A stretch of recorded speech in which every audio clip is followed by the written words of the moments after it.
It's mad quiet. Don't worry. I'm pulling my music up. How is everybody? I hope all is well. Where is my musica?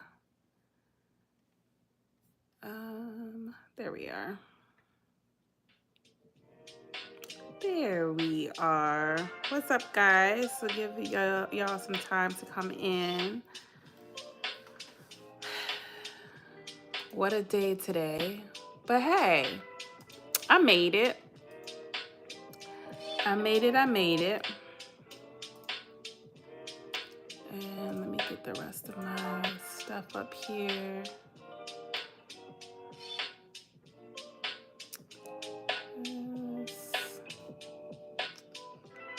Here we go.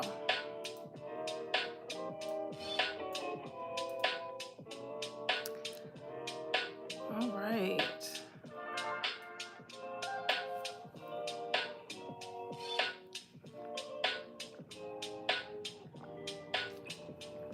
Dehydrated, y'all. I was sick last week. But again, I'm here. It's finals week. But again, I'm here. So I'll go ahead and dive in. If this is your first time, my name is Debbie, certified meditation coach and owner of Haven Inspired. I am the voice you hear on all the meditations on the channel. I just checked the channel. It's literally, I have like 300 videos, y'all. Can y'all believe that? 300 videos. I started it back in, I want to say, I forget what year that was. Was that 2021? I think it might have been 2021. 300 videos since 2021. Cray. Okay. But yes, so that's what this channel is all about. Mindfulness, meditation.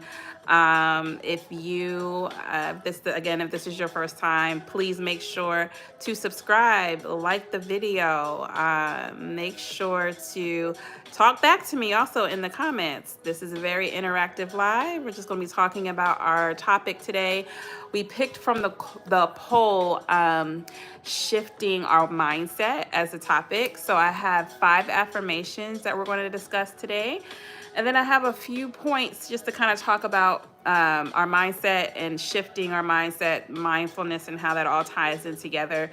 So I'll go through those first, and then we'll go through the affirmations, and then I'll kind of speak to the affirmations here and there. So definitely, if you want to take notes, feel free to do so. But I'll start with just an overview.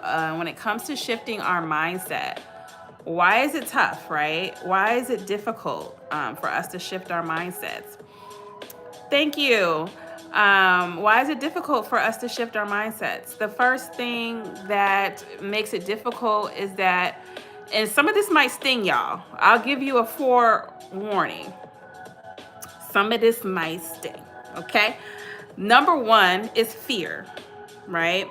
A lot of times we have a tough time shifting our mindset because we allow our fears to have more power and control over our strengths and our abilities. So it could be very minimal fears. It could be just a fear of success, a fear of failure. It could be a fear of you not even knowing what your capabilities are. So because you don't know, or there's uncertainty, that prevents you from, moving forward. So understanding that our fears can definitely impact us in when it comes to our mindset. That's the first tip. Number 2, we can't take feedback, right? We can't take constructive feedback.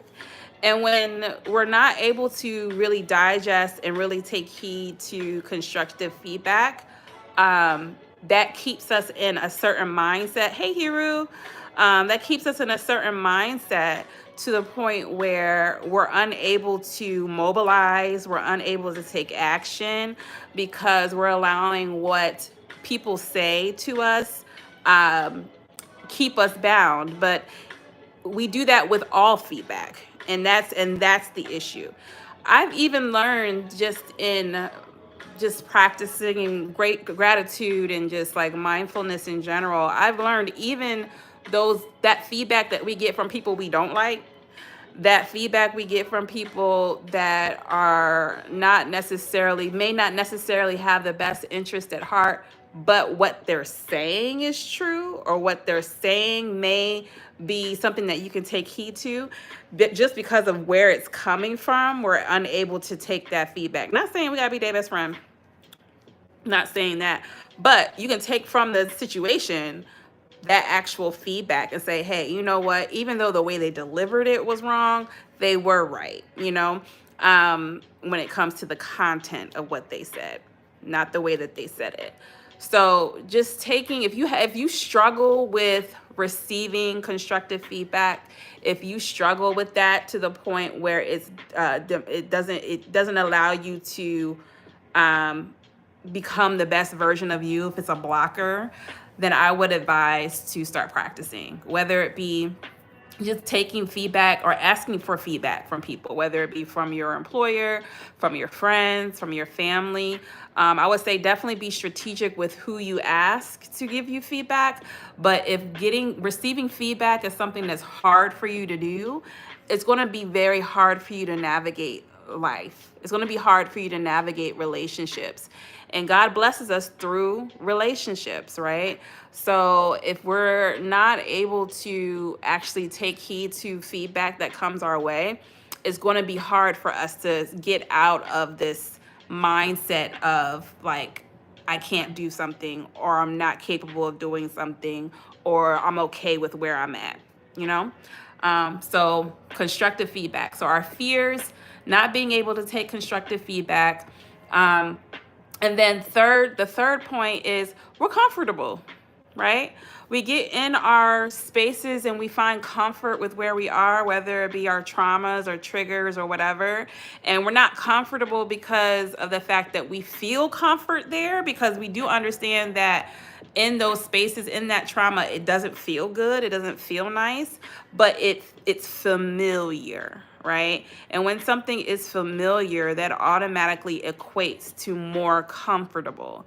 But a lot of times we don't think through it very, very, very much. Like, it's more so of, yeah, I'm comfortable here with where I'm at, and that's, physically, spiritually, and emotionally, this is comfortable for me, but I know it's not good for me. And because we are struggling with the comfort and good scenario, it's hard for us to get out of that particular mindset. So understanding where in our lives we're comfortable, but it may not be the best space for you to be in, is key to being able to shift your mindset. And that takes me to the fourth point, which is self-awareness. Being aware of, your surroundings, your emotions, your thoughts, your feelings, but most of all, being aware of how you speak to yourself. How do you speak to yourself? How do you talk to yourself?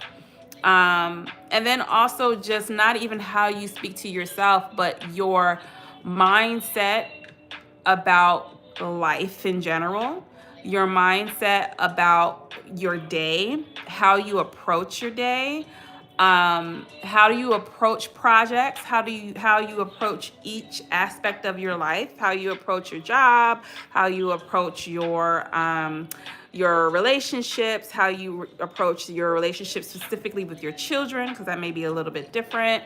How do you approach romantic relationships? Like, really becoming aware of how you're approaching life will be enlightening for you and key for you, because then once you are aware of those things, you'll be able to see the smoke and mirrors and understand what areas of your life you have to make changes and make a mindset shift in. That's easier said than done. I'm saying it as if it's just like, I just like think about it and it just comes to me. It may take time. It may take some journaling. It may take therapy. It may take, just some time with God. It may take so many different things, but it's definitely, hey, Shaphonia, welcome in. It may take so many things, but definitely think about all areas, all aspects of life, and become as aware as you can. Again, it's not a race, it's not something that you're going to figure out tomorrow, but it's something to be intentional about, and to really think through and go at your pace. Some things may be easier for you to approach and to think through than others. The areas that are easy for you, start there. The areas that are difficult for you, maybe look for support from look for support spiritually, through therapy, through a coach, however you feel like you need to, have that support. Look out for that support, and that's another way of awareness. Sometimes we just know that, hey, I'm not gonna be able to do this by myself. I need support. I need some help. So keep that in mind. So that's the fourth point in regards to shifting our mindset. So, affirmations. I have 5 affirmations for shifting our mindset today. I'll go through those, and then again, as I say always, use these affirmations however you wish to. If you want to write them down in a journal, if you want to record yourself saying them, if you want to write them on sticky notes, if you want to post them, if you just want to say them out loud or add them to your list that you say out loud in the morning, whatever works for you, feel free to use them in that way. If you need to change the language as well, make sure to change the language so that way it makes sense for you. Okay. Yes, affirmation number 1. Y'all, I think like my screen for some reason, it seems like mad small. I'm like, am I becoming blind? Am I blind, y'all? I think I'm blind. Okay. Number 1, I seek clarity and guidance through truth beyond the influence of emotions. I seek clarity and guidance through truth beyond the influence of our emotions. Sometimes it's hard for us to shift our mindset because we are allowing emotions to cloud our judgment. Okay, so I seek clarity and guidance through truth beyond the influence of emotions. Making sure that we understand that even though our emotions are valid, present, and important, they do still lie to us. They do still operate off of perception versus fact and truth. So understanding that about our emotions. Now, our emotions are teachers. They do teach us about our lives and our environment, but it also can be deceiving. And understanding that about your emotions, and when you find yourself in a mindset that isn't the best state of mindset to be in, taking the time to separate what's emotion and what's truth. Also, when it comes to truth or facts, understanding that facts aren't necessarily always truth. And I'm going to explain that, because a lot of times our mindsets are based off fact, but fact definitely is a fact, but there's usually something behind that fact. Like I was saying before, when we experience anger, a lot of times it's a secondary emotion. So we may, in fact, be angry. Right? We may, in fact, be angry, but we're angry because of the fact that we're hurt or we have pain there with the particular situation. So understanding the difference between truth and fact, and seek truth versus just the facts. Sometimes we stop at the facts and then we operate and move off of that one fact versus us looking at the whole entire picture, which is the truth. So I'll give another scenario. Like if you have a headache, right? And I think I heard this scenario in a book I read. If I have a headache, right? I, in fact, have a headache, right? But I may be trying to feed that headache with aspirin or whatever, thinking that it's actually going to get rid of my headache. but not realizing that it's really my sinuses. So it's really like my sinuses that are inflamed.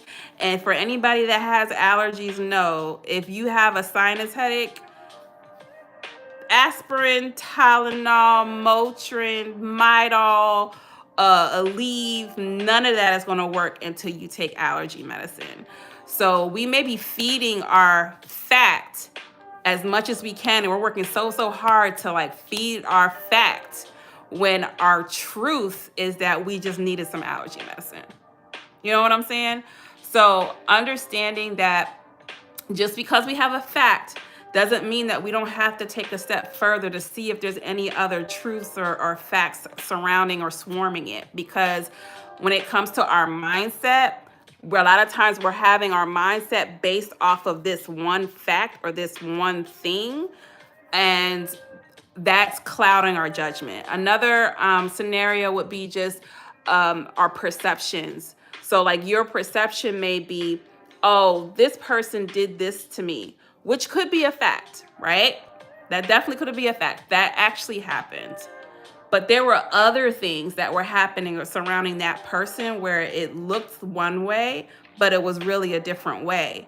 But because of that one fact, now we're basing all of our actions, our thoughts, our perceptions, our all of our actions, everything is based off of that fact without there being any overview of the actual truth of what happened. So I hope those three scenarios give you like insight as to what I mean. If you have any questions about what I meant by that, definitely drop them in the comments. But I hope that makes sense, because I think that's what I really feel like that's what contributes to a negative mindset, because of the fact that we're not seeing the entire picture. And we're basing ourselves off of one piece of the puzzle. We're basing our actions and our thoughts and our emotions off of one piece of the puzzle, instead of putting and looking at the whole entire puzzle. So that was number one. I seek clarity and guidance through truth beyond the influence of emotions. Number two, I stay present and mindful, allowing myself to fully experience each moment.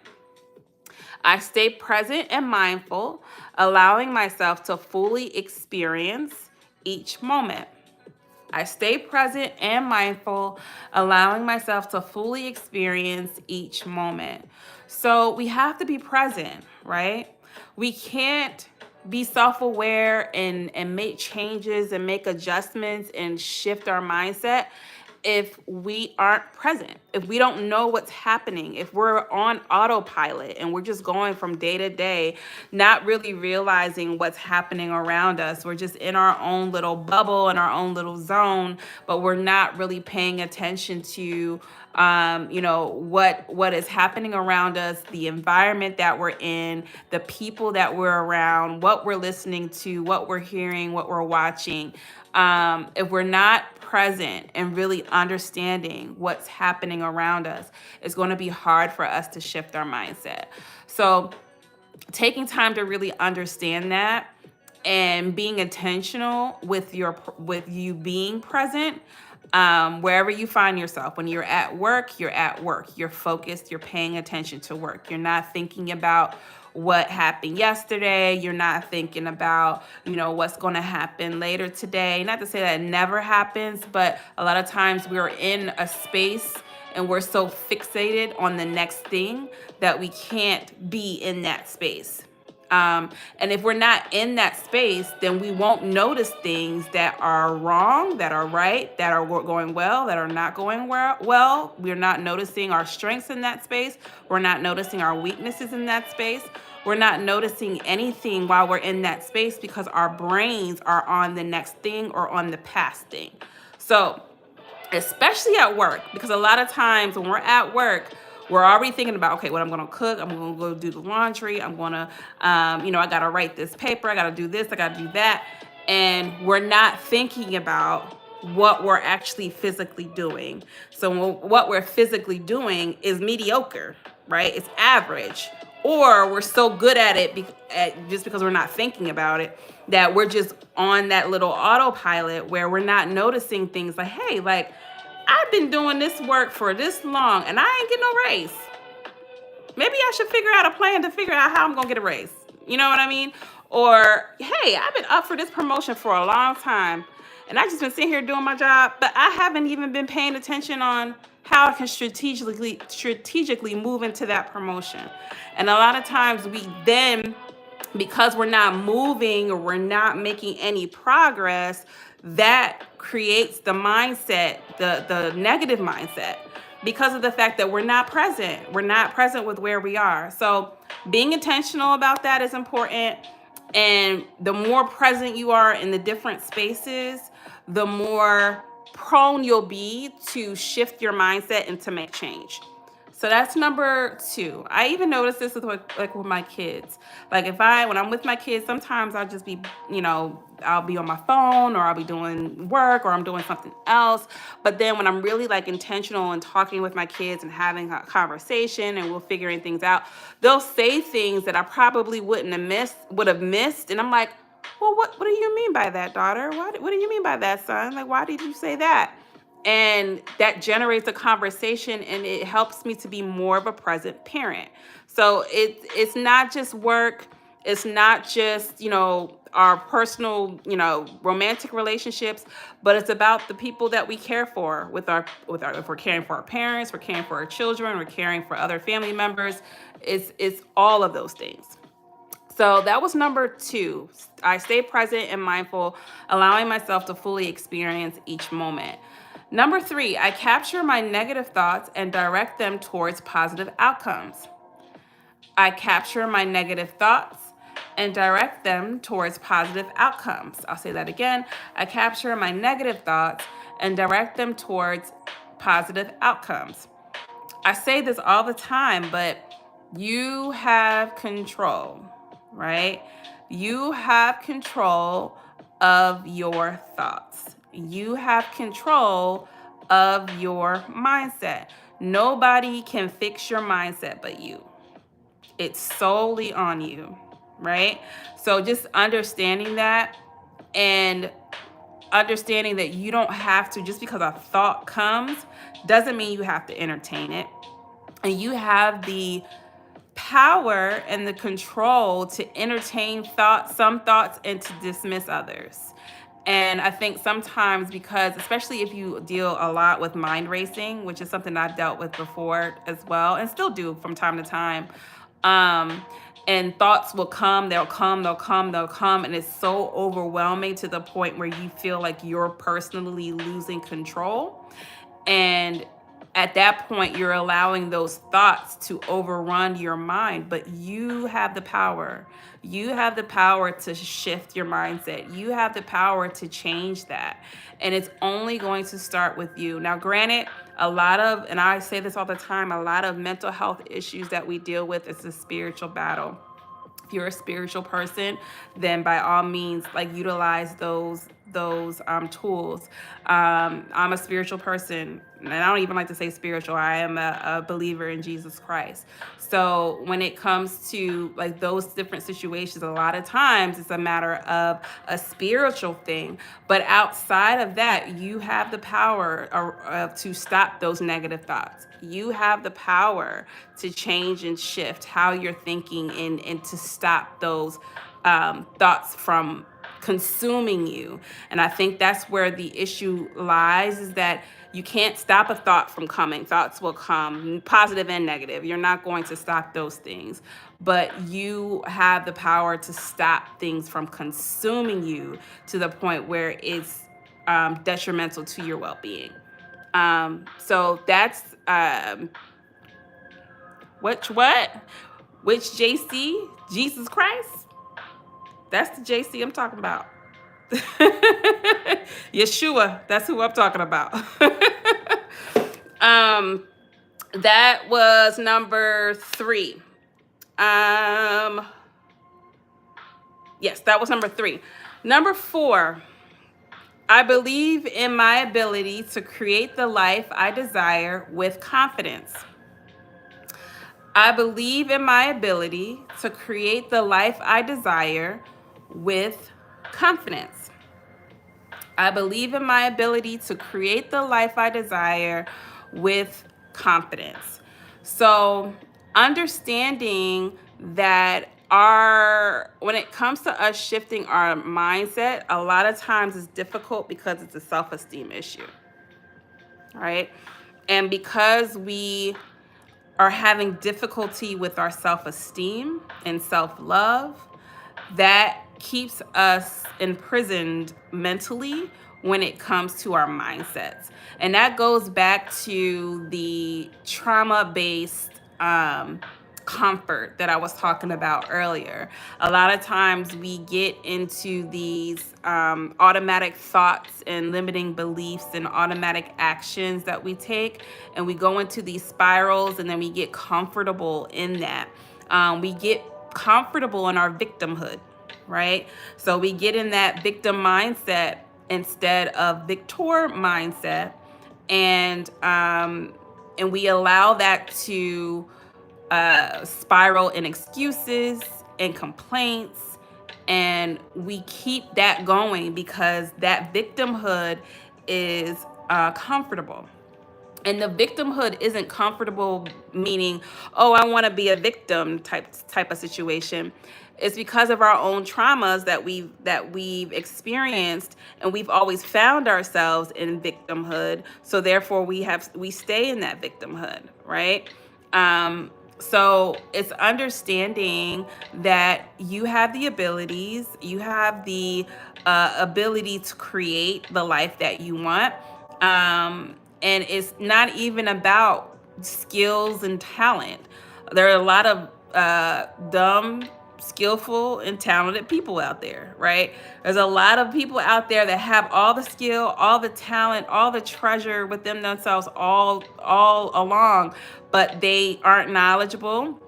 They aren't resourceful. They're not strategic. They're not intentional, and because they're not resilient, so because of those things, they're not successful. So even if you feel like you lack skill or you lack talent or whatever, the other things that I listed are things that can be taught. You can teach yourself to have more. You can teach yourself the things that you need to be taught in order to have the knowledge base that you need. You can teach yourself talents. A lot of times people don't really know that they have a talent until they actually start learning about things and start teaching themselves about things, and then all of a sudden they find, like, oh, I'm actually really good at this. So understanding that our mindset is attached to our self-esteem. And if we're struggling with our self-esteem, then we're going to struggle with our mindset. So attacking self-esteem, attacking our confidence, and becoming a creator of the life that we desire is how we shift our mindset. How do we do that? We start it by day, right? We take the time to go back to the top. When I was talking about self-awareness, we take the time to become more aware. What are our needs? What are we looking for? What are our goals? What are our values? What are our core beliefs? What do we like to see ourselves? What do we want our lives to look like? What does a person that has that life do? What is a person that what is the daily routine of a person that has that type of life? Just thinking outside of the box of how can I create this life that I want, and then being okay with being uncomfortable, because you taking action in spaces in areas that you've never been before is going to be uncomfortable. It's going to feel weird. You might have a little bit of embarrassment. It might not feel good the first or second, third, fifth time. But even in that, building your resilience and to go and do it anyway. Feeling the fear, but doing it anyway is what's most important. So that was number 4. I believe in my ability to create the life I desire with confidence. Number 5, and lastly, the last affirmation is, I am grateful for the lessons and experiences that shaped my growth. I am grateful for the lessons and experiences that shaped my growth. I'll say that one more time. I am grateful. Sorry, y'all. I'm shaking the thing. I am grateful for the lessons and experiences that shaped my growth. You might not like what I'm about to say, but a lot of times we struggle with our mindsets because of our attitude. We just have bad attitudes, right? And attitudes may be linked to trauma, may be linked to our current state, whether it be if we're currently depressed or burned out, or it just our overall sense of well-being isn't the greatest, or we don't have the best uh living situation, or we just had a crazy event happen or situation happen to us, and we're still trying to navigate that, or we're going through grief, or there's so many different reasons why our attitudes could be off. But a lot of times we have to be intentional about our attitudes and find ways to shift our attitude. When we shift our attitude, we shift our mindset. Right. So I am grateful for the lessons and experiences that shaped my growth, is more so being very specific to those situations and finding the why, finding the lesson, even if it looks bleak, even if it looks just like a horrible, or because I don't want to diminish or dismiss anybody's experiences. So it could be just a very horrible or bad situation. But finding the lesson, finding the why, like, why did this happen? What was I supposed to learn from this? How was I supposed to grow out of this? Is there something that I could have done differently? Is it, even exploring, is this, something that I, ended up embracing, or is there, a space where, or a time where I ignored red flags, or just really thinking about those things, so that way, not necessarily for you to beat yourself up, but to learn a lesson, right?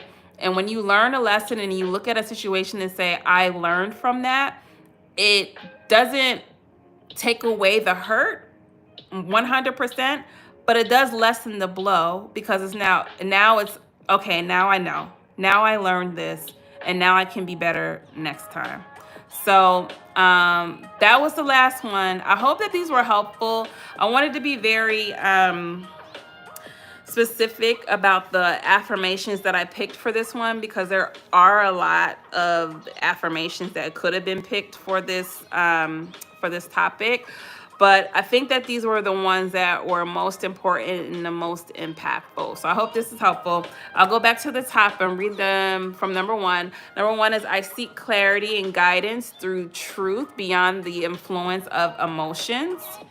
Number two, I stay present and mindful, allowing myself to fully experience each moment.